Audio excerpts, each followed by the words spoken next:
जय श्री राम। श्री रामायण का एक छोटा परंतु मन को भावुक करने वाला पात्र है केवट।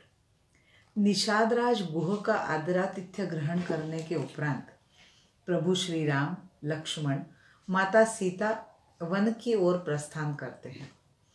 गंगा जी के किनारे आने पर प्रभु ने नाव मांगी। बुलाने पर भी केवट नाव देने पर तैयार नहीं था। कारण पूछने पर केवट ने कहा, प्रभु, आपके चरणों के स्पर्श से पत्थर की शिला सुंदरी हो गई। मेरी नाव तो काठ की, लकड़ी की है। अगर मेरी नाव सुंदरी हो जाएगी तो मेरी रोजी रोटी मारी जाएगी, जिससे मैं अपने परिवार का भरण पोषण करता हूँ। प्रभु, मैं तो कोई दूसरा काम भी नहीं जानता जिससे मैं अपना उदर निर्वाह कर सकूं। इसलिए हे प्रभु, सर्वप्रथम मैं आपके चरण कमल धोकर देखूंगा, पश्चात नाव पर चढ़ा लूंगा। केवट की यह स्नेह भरी बात सुनकर प्रभु श्री राम ने उससे अपने पैर धुलवाए और जल्दी गंगा पार करने को कहा। प्रभु का चरणोदक पीकर केवट ने प्रभु श्री राम सहित माता सीता एवं लक्ष्मण जी को गंगा पार कराया। उतरते वक्त प्रभु को संकोच हुआ कि केवट को उतराई नहीं दी। जब माता सीता अपनी अंगूठी उतार कर देना चाहती है, तब केवट प्रभु से कहता है, हे प्रभु, मैंने तो आपको गंगा पार कराया है। हे दीनबंधु, आप तो भवसागर पार कराते हैं। एक केवट दूसरे केवट से उतराई नहीं लेता। केवट की यह बात सुनकर प्रभु अति प्रसन्न हुए और उन्होंने केवट को निर्बल भक्ति का वरदान दिया। पुराणों के अनुसार प्रभु श्री राम को गंगा पार कराने वाला केवट पूर्व जन्म में क्षीरसागर में एक कछुआ था और श्रीहरि का अनन्य भक्त था। वह कछुआ श्री नारायण की चरण सेवा करना चाहता था, परंतु लक्ष्मी जी और शेषनाग उसे चरण सेवा नहीं करने देते थे। मोक्ष पाने की इच्छा से वह क्षीरसागर में श्रीहरि के चरण स्पर्श करने की कोशिशें करता, परंतु असफल होता। कई जन्मों तक यह सिलसिला चलता रहा। इस दौरान उस कछुए ने प्रभु को पहचानने की दिव्य दृष्टि प्राप्त कर ली। तब प्रभु ने त्रेता युग में केवट के रूप में चरण सेवा करने का उसे वरदान दिया था। त्रेता युग में कछुए ने केवट के रूप में जन्म लिया एवं दिव्य दृष्टि के कारण प्रभु को पहचान भी लिया। त्रेता युग में लक्ष्मी जी सीता जी के रूप में एवं शेषनाग लक्ष्मण जी के रूप में केवट की चरण सेवा के समय उपस्थित थे।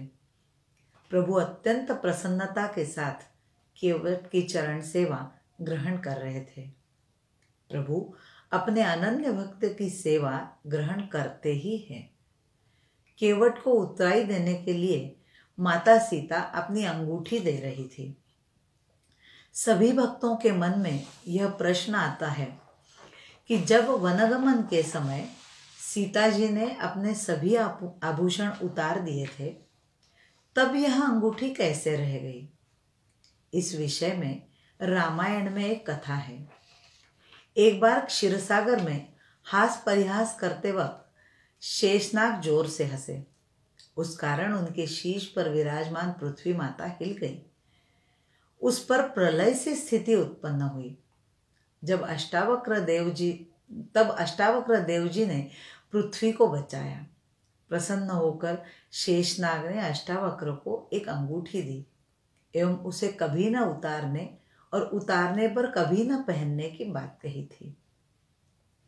अष्टावक्र देव जी ने अपने शिष्य अज, जो राजा दशरथ के पिता थे, उन्हें यह अंगूठी दी और कभी न उतारने की बात कही।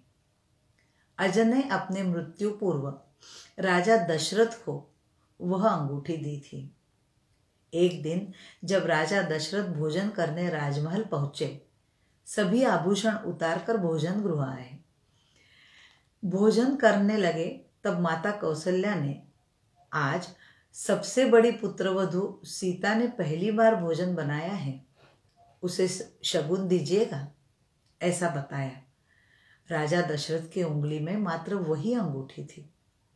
राजा दशरथ जी ने सीता जी को वही अंगूठी शगुन के तौर पर दी और कभी न उतारने के लिए कहा। गंगा पार जाने के बाद प्रभु को संकोच करते देख दिल की बात जानने वाली माता सीता जी ने वही अंगूठी केवट को देने के लिए प्रभु रामचंद्र जी को दी थी, परंतु केवट ने उतराई लेने से इनकार कर दिया। पश्चात अशोक वाटिका में हनुमान जी सीता जी को यही अंगूठी दिखाते हैं। तब माता सीता उस अंगूठी को पहचान लेती है और हनुमान को प्रभु ने ही भेजा है, इस बात पर उन्हें विश्वास होता है। जय जय श्री राम।